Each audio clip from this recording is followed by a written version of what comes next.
Celebrating yourself is not selfish. I'm excited about today. Why? Because it's my birthday. I'm gonna go out on the clinical limb to say celebrating yourself is actually psychologically necessary.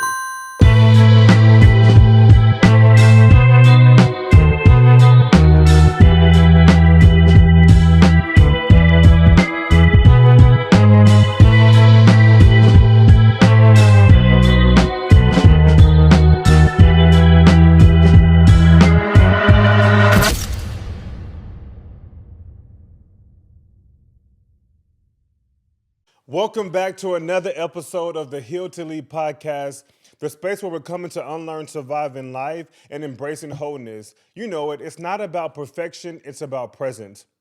I am your host, the one and only Kevin Overton-Hadnot, and we're back for another great episode. That's right, another great episode. Listen, you got me, myself, my dog is here, Kobe, and my cue cards, but listen, I'm excited about today. Why? Because it's my birthday. Sorry, that was probably too loud. My dog is like, what the heck is going on? But no, it's my birthday. And so we're celebrating my birthday. And I mean this from the bottom of my heart. I love myself. But no, I'm excited. As you can tell, another year, another day's journey, as they say. And we are acknowledging, or I'm acknowledging my birthday. Not as like ego, not as anything other than like just grateful for survival. I'm grateful for growth, and I'm grateful for endurance. I think in the old church we used to say, we've come this far by faith, leaning on the Lord. Whew. I can get serious about that, honestly. Trusting in His holy word. He's never failed me yet. Listen, that song from me, we come this far by faith. They're not just words on paper. They're not just lyrics, but they really have meaning. They really have truth to them. At the end of the day, I am so, again, grateful for gratitude and growth and for endurance. So we're here celebrating another year around the globe, as they say. But the reason why this is important to me as a topic, not because it's my birthday, which it's important because of my birthday, but because men in particular, many men, we were never taught to celebrate ourselves. We were never taught to pause and celebrate ourselves unless it's one of three things. Unless we achieved something, unless we performed, or unless we provided, right? Let's be honest. And especially with performing, I think of all the time and all the ways that men, we perform in our masculinity. Based on what society tells us to do, how society tells us to act, how society tells us to live. I think this is later on in my conversation, but we are in a season of everything is that men do is sassy, and I'm going to get to that, but I just want to get that out right now because it was already on my heart. But yeah, many men were never taught to just celebrate themselves. Even celebrating yourselves feels or sounds sassy. And at the end of the day, I really want to go back and rewire some of that and find ways to humanize our lived experience as men. I'm talking to everybody on this podcast, but in particular, especially today, I want to talk to and about and for men. And I want to name this truth. And what camera do I want to look at when I say this? Celebrating yourself is not selfish. Celebrating yourself is not selfish. Just pause on that. Celebrating yourself is not selfish. It's not sassy. It's not anything other than needed. And I'm going to go out on the clinical limb to say celebrating yourself is actually psychologically necessary. It's actually psychologically necessary. You need to celebrate yourself, and also you deserve to celebrate yourself. So you can tell I'm leaning hard on this idea of celebration, but I want to frame this episode in a way that it's not really just about praise. Like, that's easy. It's not just about praise. It's really about permission and giving ourselves permission to love on ourselves and to celebrate ourselves. Some of us didn't even think we'd make it this far. Some of us didn't even think we make it this far. So today, I'm not really celebrating perfection. I've already said that. I'm really just celebrating presence. That's gonna preach, honestly. Where's my twin at? Insert the tambourines and the sermons and the organ, but it's really just about I'm celebrating presence. The end. Um, and of course, we're celebrating my birthday. If I had streamers and balloons and bells and whistles, I would bring those out. But one, my dog was scared of balloons, so I can't bring those into the room. But at the end of the day, I didn't want that to distract from the actual content on my heart around this particular topic. But as you can see, I'm really leaning in on the idea of celebration.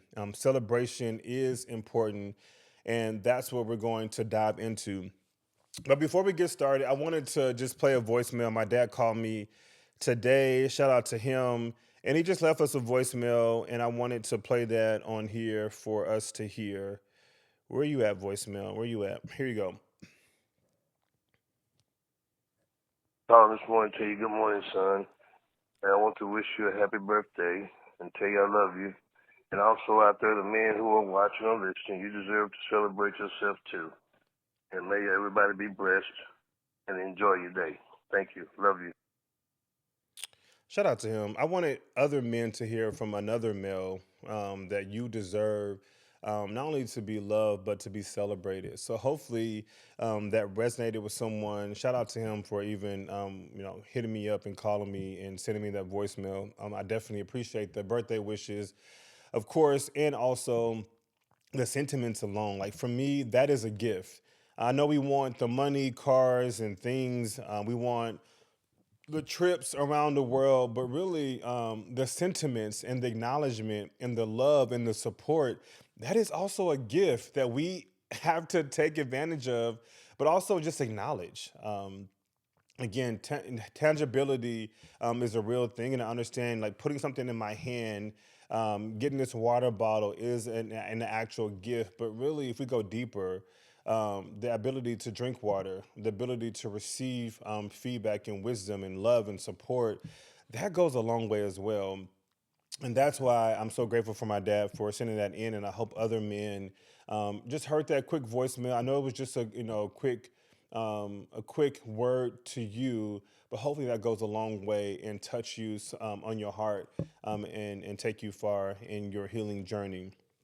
So again, listen, as you can tell, I won't even tell you all what my birthday date is, what month is it, what month it is.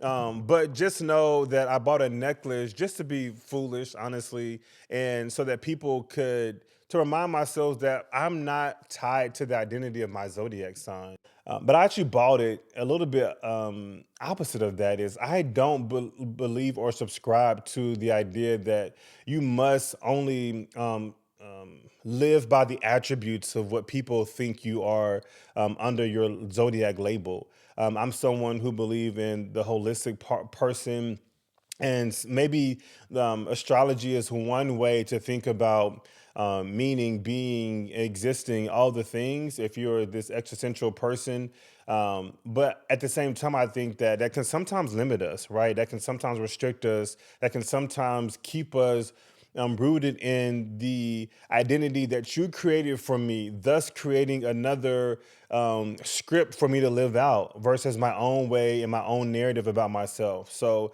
again, I can go on and on and on about um, my love hate relationship with zodiac signs, astrology, the love languages, which I have another conversation on that coming. But at the end of the day, I just want to focus back here to say, however you want to celebrate yourself, yes, that's the way to celebrate yourself. And no one, if you think about Mel Robbins, need to control you and your behavior against how you feel and against how you want to celebrate yourself. And so you really, I'm talking to men, you must learn, you must learn to celebrate yourself. And with that being said, I wanted to talk about from a clinical perspective, but again, this is not a therapy session, but I wanted to give us reasons why celebrating yourself is a mental health practice. So, In case you want to just scroll down and skip to the letter from the listener, let me just give them to you real quick, but I'm going to go into details about each one of them. So, why celebrating yourself is a mental health practice? One, because in therapy, celebration is a form of integration. Celebration is a form of integration. Two, men are often socialized to minimize milestones, emotions, and wins. Three is when men don't mark progress, the nervous system, excuse me, it stays in survival mode. And then four is celebration helps do a couple of things. One, reinforce identity. It helps to build that internal validation instead of chasing external approval. So I gave you all four of those just in case you were taking notes. Let me know which one of those resonates with you, but I'm going to jump into them now. So again, in therapy, celebration is a form of integration. What do I mean by that? What comes up for me is, and again, I'm trying to give a little bit of a clinical perspective. Integration means it means helping the mind, the body, and identity catch up to lived experience. I'll say it again. It means helping the mind, the body, and our identity catch up to our lived experience. I'm thinking of myself in this situation as well, but of course, speaking to hopefully many men, we often move from one hard season to the next, one hard season to the next, hard season to the next, and we do that all the time or often without ever pausing, without ever pausing. And when we do that, we're not able to one pause, but then we're not allowing the ability to register what we've actually survived from or lived through or actually who we become. I think that's important as well. Again, when we move from one hard season to the next, we are often not able to pause to register what we've lived through, who we become. And in therapy, for any of the people who may work with me, I'm often inviting clients or people or someone rather to celebrate, even if it's just a small thing or even if it's just briefly, right? And again, I don't even want to label and categorize small versus big. I think that's also what trips us up sometime. But really, what we want to do is help the nervous system and the psyche organize the story. And what that could look like is this happened, I endured it, and I'm still here. That's the story, even a testimony if you want to go spiritual, right, or religious. But this happened, I endured it, and I'm still here. And I'm going out on the clinical limb here to say, without celebration, then those experiences they stay fragmented. We know our brain is supposed to store away our experiences and maybe file cabinets, if I want to look at it that way, nicely and neatly. But oftentimes, of course, when we talk about trauma or in traumatology, a little bit of that gets fragmented, to say the least. But here, pain gets stored, growth goes unrecognized, and the body never receives the signal that the chapter has closed. I'll say it again. I'm talking a little bit about nervous system here, but the body never receives a signal that the chapter is closed. And really, when we get to celebration, celebration says this matters enough to be acknowledged. Oftentimes, um, I love the word or this idea that I mean, again, I'm going to probably mention this in a second, but society gets to determine sometimes like how and what we celebrate. But really, this thing that we did, that I went through, that I endured, it really, really matters, and it matters enough that I want to acknowledge it. I think the acknowledgement is a healthy thing that we should do, and because acknowledgement then gets to turn, or not gets, acknowledgement is what turns survival into meaning. So that one was in therapy, celebration is a form of integration. And the next one, shaking my head, right? Because society, like society, um, society, let me just say that again. Society, you have a stronghold on us as men. Culture, you have a stronghold on us as men. People's expectations has a stronghold on us as men, but men are often socialized to minimize milestones, to minimize our emotions, and to minimize wins. And I said this a second ago, but we are in the season of everything men do is sassy, sassy, sassy, and I don't even know who or what where the buck stops because every new thing that you think that men are wanting to do deep down inside, if they do it right, then it's labeled as men being sassy or maybe men not being masculine or men not even being men. And I won't ever like, shame other platforms or podcasts, but I'm hoping a lot of the reels that we see on social media are just for clickbait and for entertainment and for us to get a quick laugh out of. But at the heart of some of this, we're signaling in some of our social media spaces that because more people are agreeing with what is being said, then that's furthering the notion that men can be accepted the way they are. And I think that is the harm. But yeah, because we're in this season that everything that men do is sassy, like with this mindset, men don't get to celebrate small wins. There are many small wins. The examples that come up for me right now is, maybe I showed up consistently to my son's game. Or maybe I showed up to daddy daughter dance, on time and had a good time and was present, consistently, right? Or maybe I got a promotion and now my family have food to eat. Again, these are just like really quick, low hanging fruit ideas that came to my mind now, but you fill in the blank. Whatever you consider men as a win, celebrate it. Don't allow someone else to dictate your wanting to celebrate your lived experience. Many men were taught directly and or indirectly being maybe through role modeling, maybe what they seen in the household, maybe what they seen like in the streets or on culture or on TV rather, which again we know a lot of that is acting and for our pure entertainment, but again that gets encoded and scripted as a way that now I have to live this out as a man because this is what's acceptable and not really who I actually am. But men were taught directly or indirectly that talking about feelings is weak. I did an episode with another friend of mine on a different show, and no, acknowledging feelings are actually what makes you human.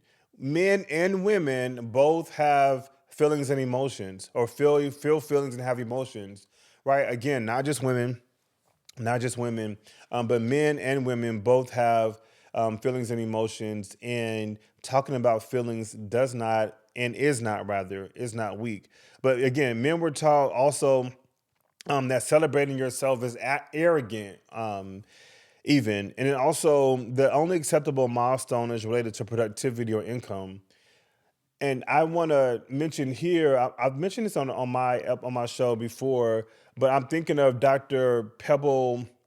She goes by Pebbles, or they go by Pebbles, and they've done uh, um, writings on the five evils of society, and one of them being capitalism. And again, I want to do a whole maybe conversation on just this alone. Invite me to speak, and I'll do it as well. But the five evils of society, one of them is capitalism, and then that's this idea that we are born into this grind curriculum, that our worth is tied to how much we're able to get done.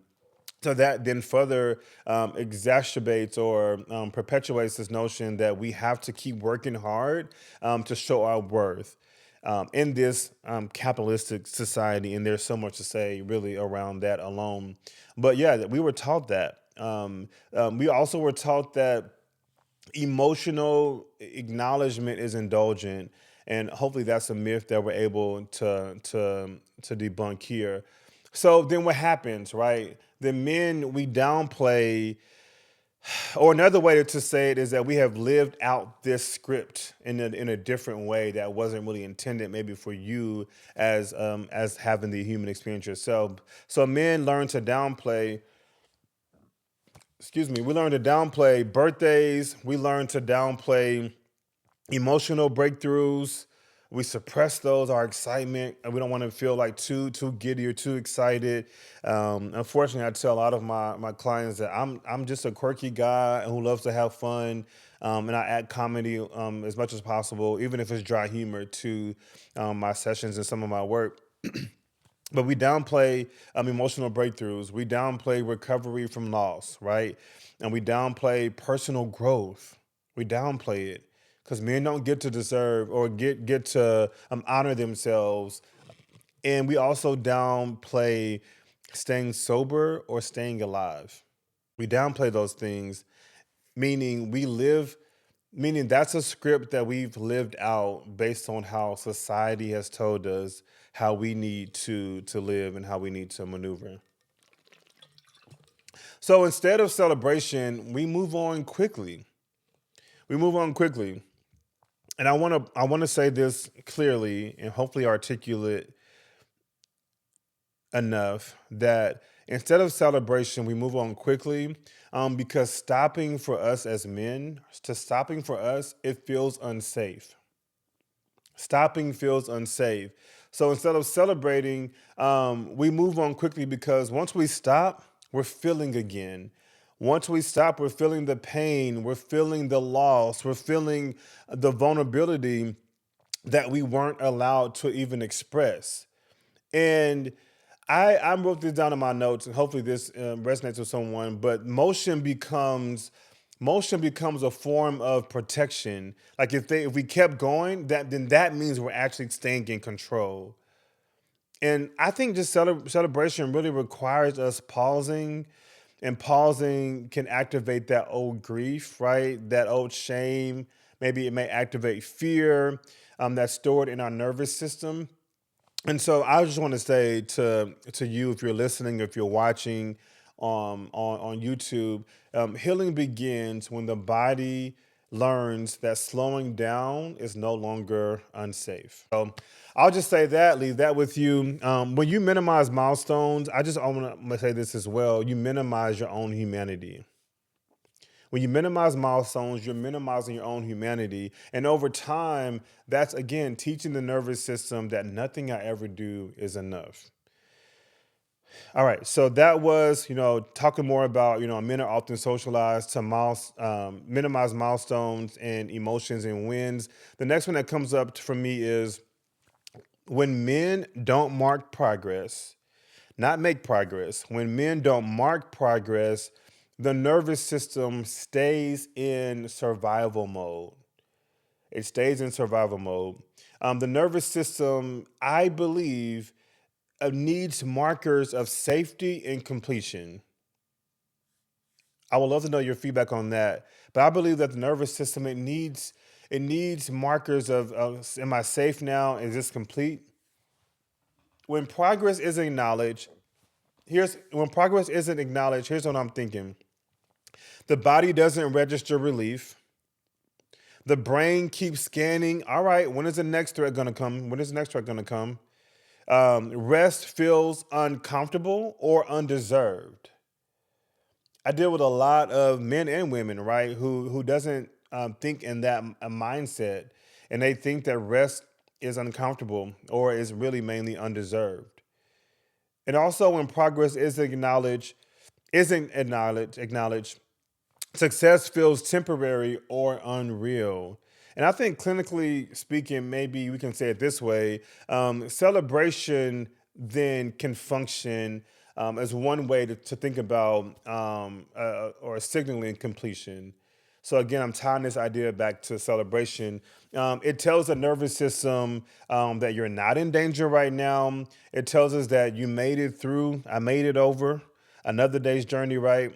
Or I made it through. And then you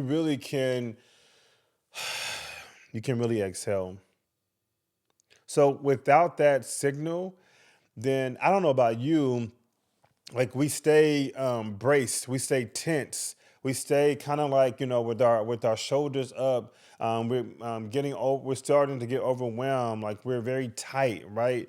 And that happens even in moments that could potentially or should rather feel calm. And I think that's why some of us feel even anxious after success, or we feel, or we may numb to major life events that may come up. So again, something to think about. Whenever we don't mark that progress or find ways um, to add in joy or to add in celebration or to consider even this smallest of thing that you might think is small as a milestone, to consider that as a way to celebrate your lived experience or your journey.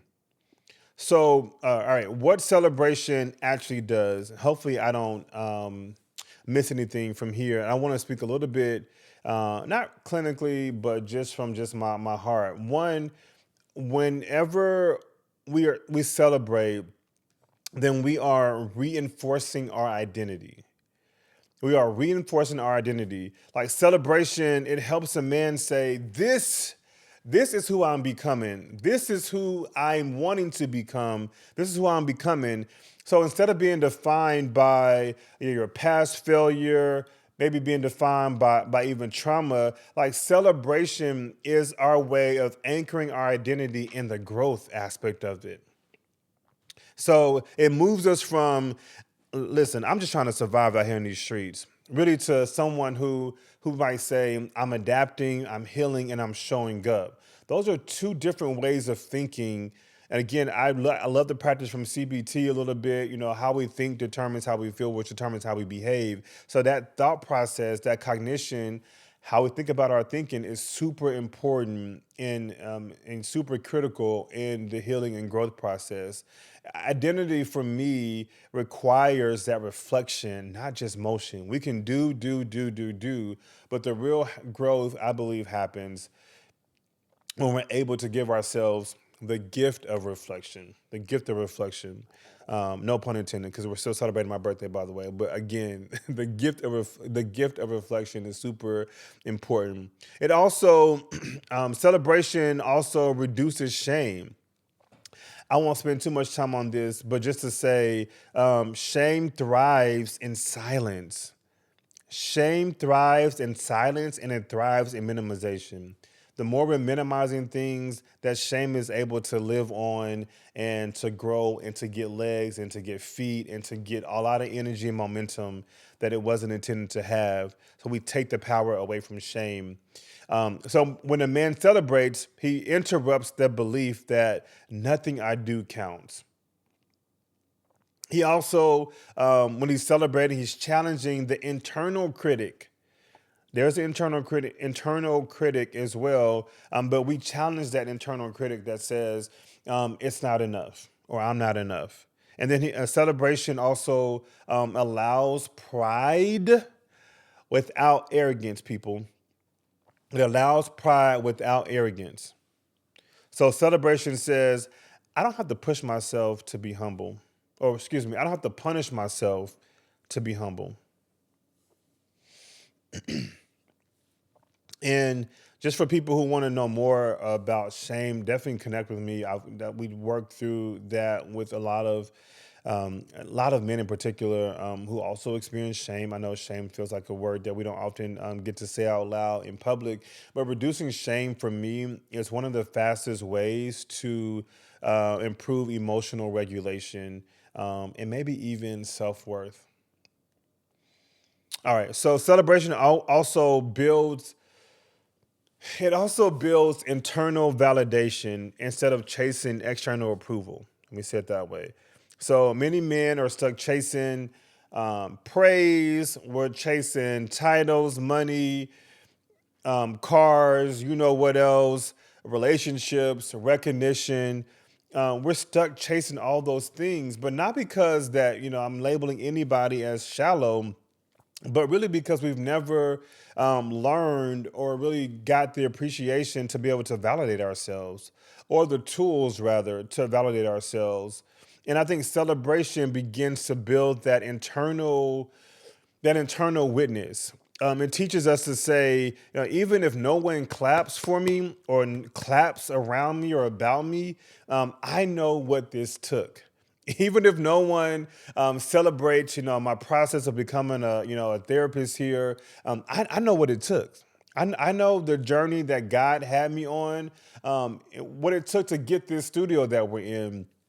I know what it took, right? Even if no one claps about it, I know what it took. And that internal validation, that's what's creating the emotional stability. That's what's allowing for healthier relationships. That's what's lessening the resentment, or creating less resentment, or less burnout.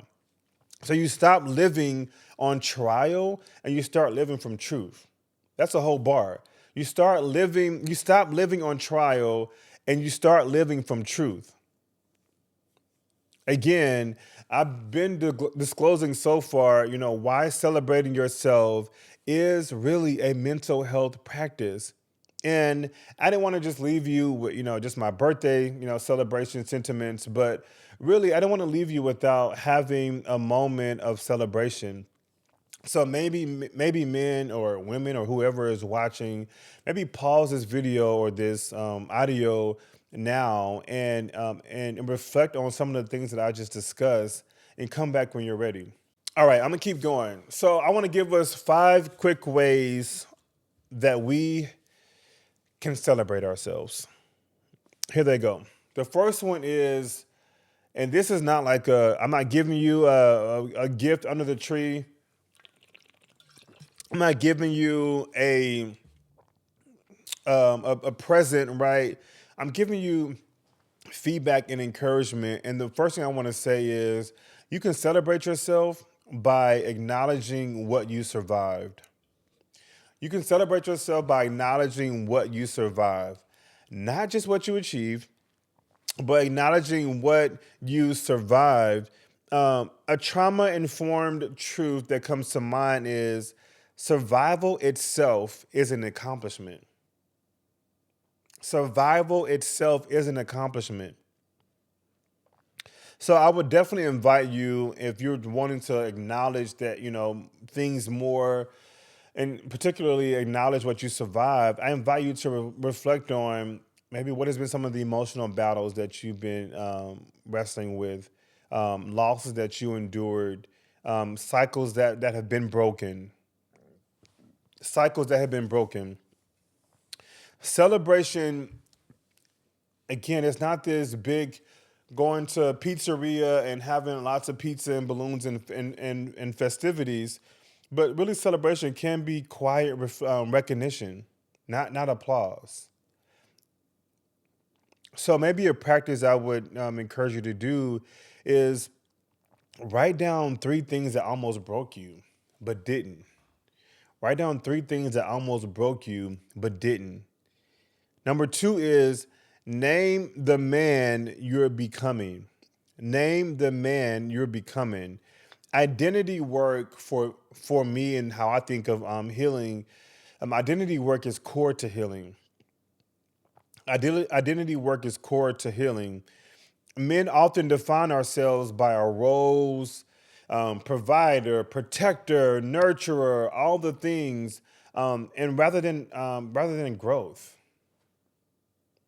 Men often define ourselves by roles, and not character growth. So celebration reinforces values-based identity, and I can go deeper on that.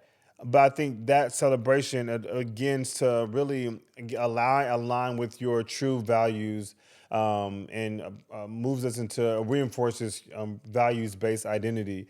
From probably a clinical lens, if you were to ask me something that comes up, there's a narrative therapy that you might think about, or maybe ask your therapist or someone in your mental health space around. But I think narrative therapy teaches us how to reauthor our story.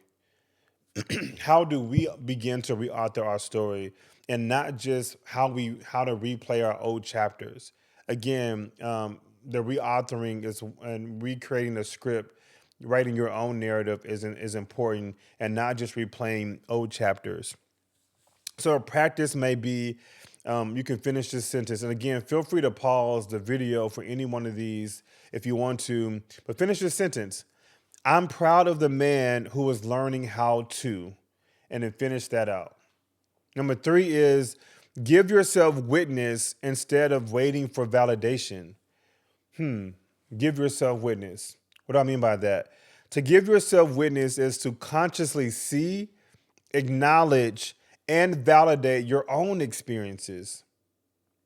To see, acknowledge, and validate your own experiences without needing anyone else to confirm them first. Again, external validation should be icing on the cake, but it shouldn't be the full cake.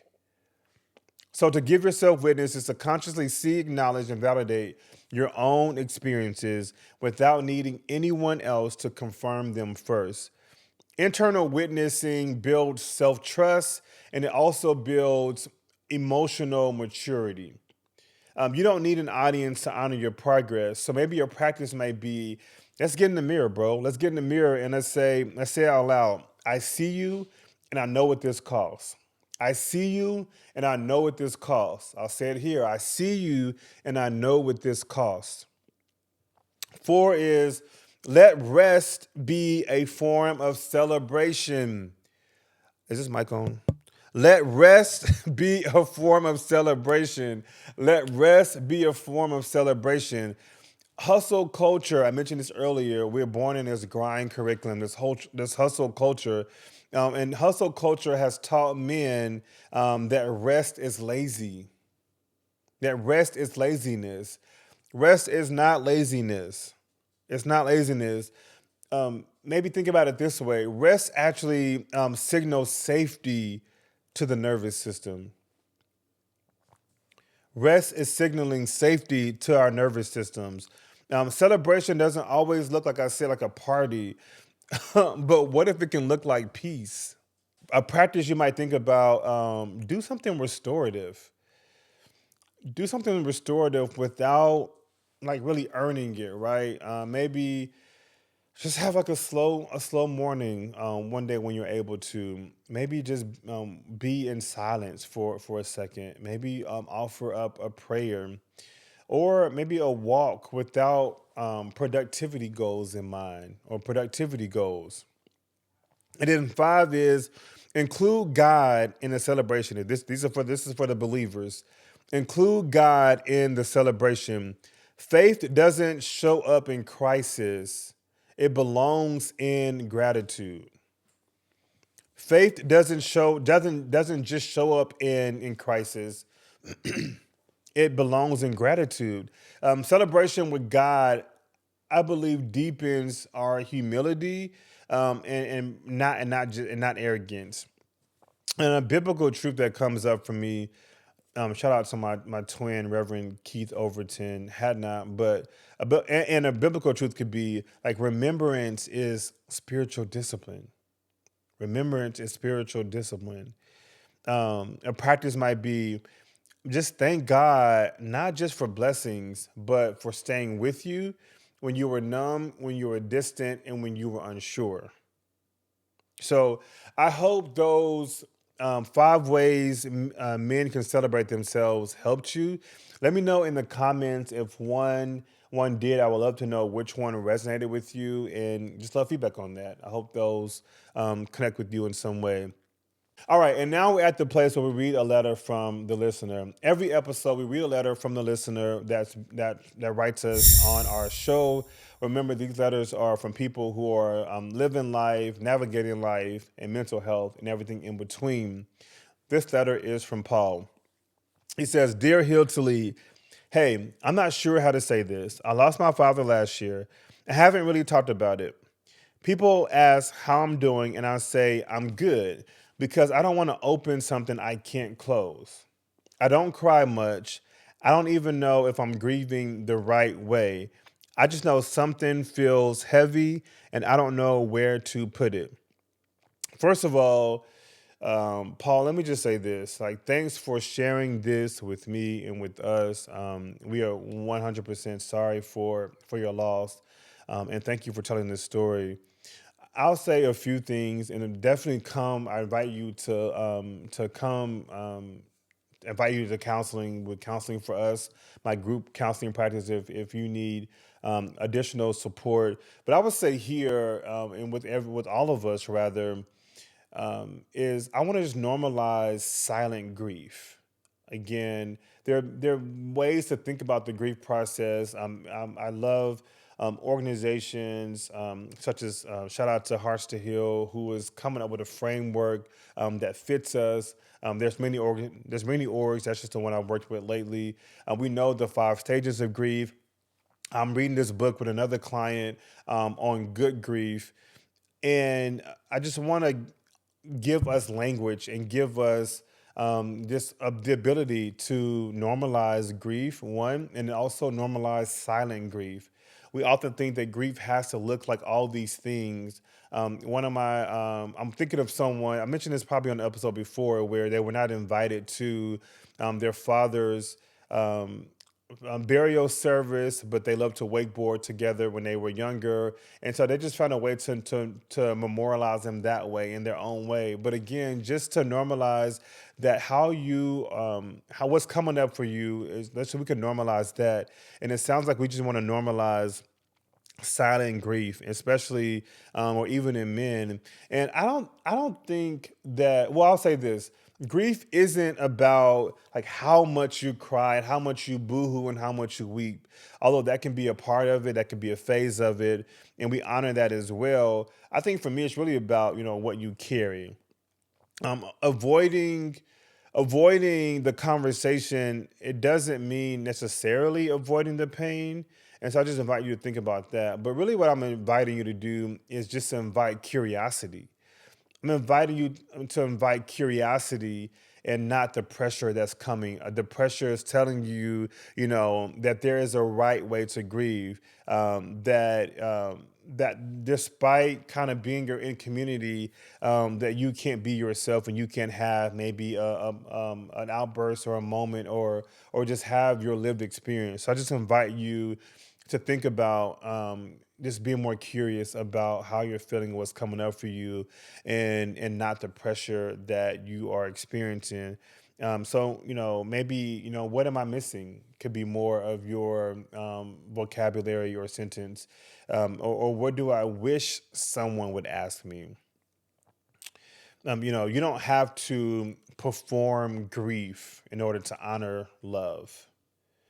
You don't have to perform, again, I talked about performity earlier, but you don't have to perform grief in order to honor love.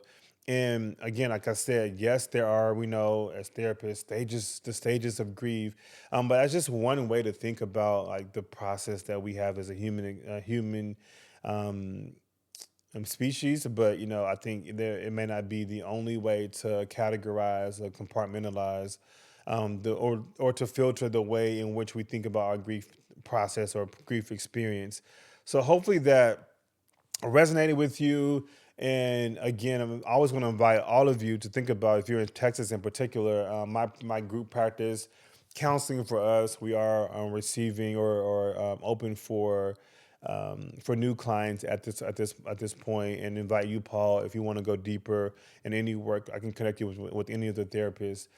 So again, if you want to write into our show, email us at healtolead@gmail.com, and we might read a letter on the show. And if nothing else, just hold space for you to join in with you with whatever you are navigating.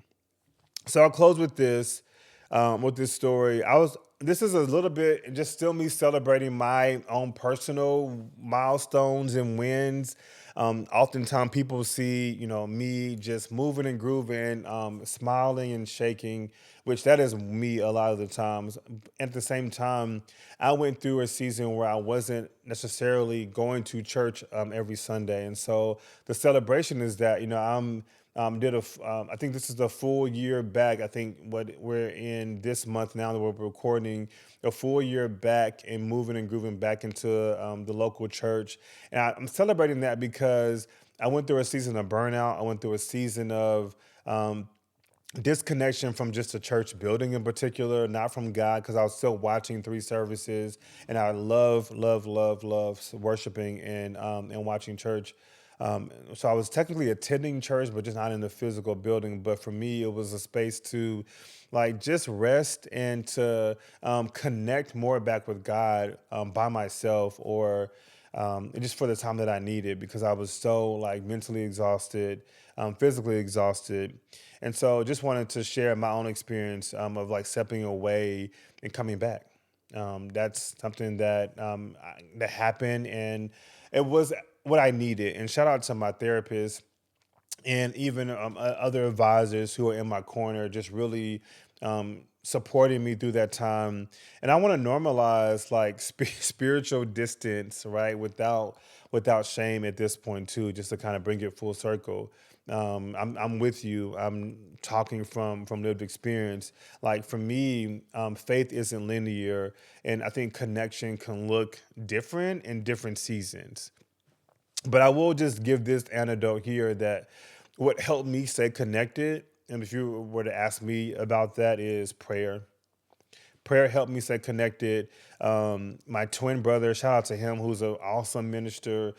Just seeing him operate in this space and encouraging me through that season, helped me stay connected. And like I said, watching church online. Shout out to there are so many churches I can name. I don't want to name drop anybody and people will feel left out. But shout out to the ministries that are out there on the social media space and on YouTube that are allowing people to really feel some parts of the worship experience. So prayer, my twin brother, and then watching church online. Maybe my key message here as I wrap up this episode is like, God doesn't disappear whenever our routines and things that happen to us change. And I don't think, and I think connection for me is really about consistency of heart, like not proximity in a building or like in the room. And so I know there's many spiritual and scriptorial ways you want to throw comments, so feel free to have at it. But really for me, my heart was always in the right place. And like I said, sometimes faith looks like how I needed it to show up, either online or in a prayer or through someone. So I'm grateful for that experience. And again, that's just me celebrating that, because I've been back in church, been loving it, been helping out and worshiping as well. So hopefully that stuck with you, that resonated. And again, we're tying in my birthday. We're celebrating another day's journey, and I'm glad about it. But I'm celebrating another year of growth, another year of healing, and another year of I was going to say stilling. No, we don't still here, but of staying. Hallelujah. But anyways, we're wrapping up here. And again, if you're listening, definitely feel free to write us here at healtolead@gmail.com. And I want to end on a healing habit, because I got away from those a little bit. But one thing that I'm doing as a healing habit in this year is, and this is going to sound very minor, but I'm recreating my routine. Sometimes we get too comfortable that we see productivity, or we see growth, and we see some evidence, and then we kind of get too comfortable. But my routine has kind of helped me stay sane and help me stay grounded and on top of everything. So I rewrote out my routine for the week and for the mornings and at night. And so I'm excited to kind of operate in that this coming week and this month. But has been my healing habit for this year. So with that, again, I'm your host.